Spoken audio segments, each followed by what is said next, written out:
আসসালামু আলাইকুম। সবাইকে আমন্ত্রণ জানাচ্ছি মিতুস কুকবুক অ্যান্ড ফ্লেয়ারের আজকের পর্বে। কালো জিরার উপকারিতার কথা আমরা কে না জানি। ইসলাম ধর্মে কালো জিরার গুরুত্ব বোঝাতে একে মৃত্যু ব্যতীত সর্বরোগের মুক্তি হিসেবে আখ্যায়িত করা হয়েছে।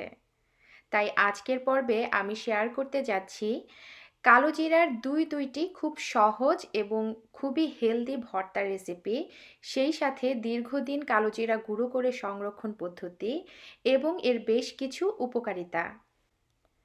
কালোজিরা ভর্তা করার জন্য কিংবা সংরক্ষণ করার জন্য প্রথমেই প্রয়োজন হবে কালোজিরাটাকে ভেজে নেওয়ার। আর ভেজে নেওয়ার টিপসগুলো হলো, প্রথমেই কড়াইটা হাই হিটে খুব ভালোভাবে গরম করে নিতে হবে। তারপর এখানে আমি দিয়ে দিচ্ছি ১ কাপ পরিমাণ কালোজিরা। কালোজিরাটাকে আমি আগেই ধুয়ে পরিষ্কার করে পানিটা শুকিয়ে নিয়েছিলাম। তবে আপনারা সাথে সাথে ধুয়ে ভেজা কালিজিরাটাও ভেজে নিতে পারেন। কালোজিরাগুলোকে আমি মিডিয়ামের থেকেও কিছুটা বেশি আঁচে ভেজে নিচ্ছি। আর কালোজিরা যেহেতু কালো, তাই রং দেখে এটা ভাজা হলো কিনা সেটা বোঝার কোনো উপায় নেই। তাই কালো জিরাটা ঠিকমতো ভাজা হলো কিনা সেটা বোঝার জন্য লক্ষ্য রাখবেন কালো জিরাগুলো কখন চিরবির করে ফুটে উঠছে আর সুন্দর একটা অ্যারোমা ছড়াচ্ছে। সেই সাথে যখন কালো জিরা থেকে এরকম ধোঁয়া বের হতে শুরু করবে, তখনই এটাকে নামিয়ে নিতে হবে। কালো জিরা অতিরিক্ত ভাজা যাবে না, এতে করে তেতো হয়ে যাওয়ার একটা আশঙ্কা থাকে। কালো জিরা ভাজা হয়ে গেলে আমি একটা শুকনো প্লেটে এভাবে ছড়িয়ে ঠান্ডা করে নিব। তারপর গ্রাইন্ডার কিংবা পাটার মধ্যে ভালো করে পিষে যতটা সম্ভব মিহি করে গুঁড়ো করে নিতে হবে। আপনারা চাইলে এটা গুঁড়া করার সময় পেঁয়াজ রসুনের বেরেস্তা এবং ভাজা শুকনো মরিচও একসাথে গুঁড়ো করে রেখে দিতে পারেন। পরবর্তীতে সামান্য সরিষার তেল আর লবণ মিশিয়ে ভর্তা তৈরি করে নেওয়া যাবে। তবে আজ আমি এর কোনোটাই না মিশিয়ে শুধু ভাজা কালো জিরাই গুঁড়ো করে নিচ্ছি এবং সরাসরি একটা কাচের বয়মে গুঁড়োটা ভরে নিচ্ছি। যে কোনো জিনিসই সংরক্ষণ করার জন্য কাচের বয়ম কিংবা বক্স ব্যবহার করা উচিত। এতে করে জিনিসটা দীর্ঘদিন ভালো থাকে। এই কালোজিরার গুঁড়া এভাবে এয়ারটাইট অবস্থায় আপনারা ফ্রিজে রেখে সংরক্ষণ করতে পারেন ৬ মাসেরও বেশি সময় ধরে। আর যদি ওয়েদার ঠান্ডা থাকে তাহলে ফ্রিজের বাইরেই এটা দীর্ঘদিন সংরক্ষণ করা যাবে। এবার চলে যাচ্ছি কালোজিরা ভর্তা রেসিপিতে। প্রথমেই আমি দেখাচ্ছি খুবই সহজ পদ্ধতি এবং আমার সবচেয়ে বেশি পছন্দের কালোজিরা ভর্তার রেসিপিটি।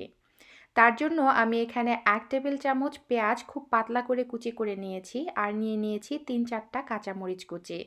ঝালটা অবশ্যই আপনাদের স্বাদ অনুযায়ী ব্যবহার করবেন। তারপর লবণ দিয়ে এটা ভালোভাবে চটকে নিচ্ছি যেন পেঁয়াজ কাঁচামরিচের জুসটা বেরিয়ে আসে। এবার এখানে দিয়ে দিব ১ টেবিল চামচ পরিমাণ সরিষার তেল আর 1/4 কাপ পরিমাণ সেই কালোজিরার গুঁড়াটা। তারপর একসাথে ভালোভাবে মিশিয়ে নিলেই তৈরি হয়ে যাবে খুবই সুস্বাদু এবং খুবই হেলদি কালোজিরার ভর্তা।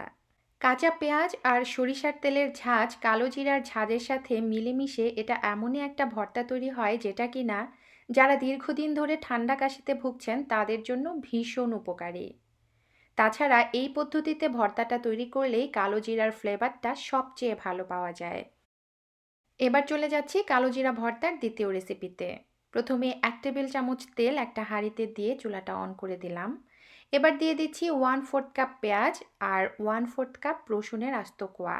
দিচ্ছি ৬-৭টা কাঁচামরিচ। পেঁয়াজগুলোকে আমি একটু মোটা করে কুচি করেছি।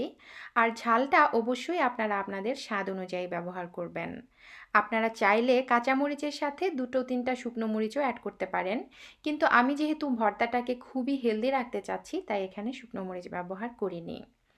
এবার এই পেঁয়াজ রসুন আর কাঁচামরিচ সরিষার তেলে মিডিয়াম আঁচে একটু পোড়া পোড়া করে আর একটু নরম করে ভেজে নিব।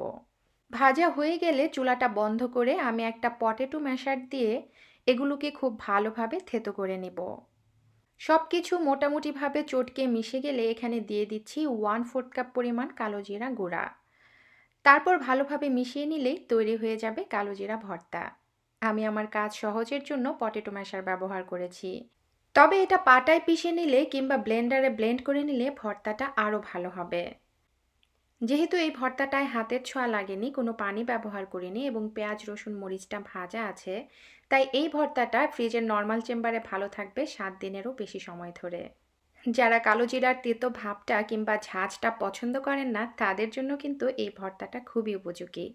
অতিরিক্ত রসুন পেঁয়াজের ব্যবহার আছে বলে এই ভর্তাটা খেতে কিন্তু খুবই সুস্বাদু হয়। তাছাড়া রসুনও স্বাস্থ্যের জন্য খুবই উপকারী। বাই দ্য ওয়ে, দ্বিতীয় ভর্তাটায় আমি কিন্তু খুব গুরুত্বপূর্ণ একটা উপাদান দিতে ভুলে গেছি। সেটা কি সবাই কমেন্টে জানাবেন। কালোজিরা মানুষের রোগ প্রতিরোধ ক্ষমতা বৃদ্ধিতে সহায়তা করে। ক্লান্তি দূর করা, স্মরণশক্তি বৃদ্ধি করা, মাথার চুল পড়া রোধে সহায়তা থেকে শুরু করে হেন কোনো সমস্যা নেই যেটাতে কালোজিরা কাজে লাগে না। আশা করছি আজকের এপিসোড আপনাদের কাছে ভালো লেগেছে। সবার জন্য শুভকামনা জানিয়ে আজকের মতো বিদায় নিচ্ছি। আল্লাহ হাফেজ।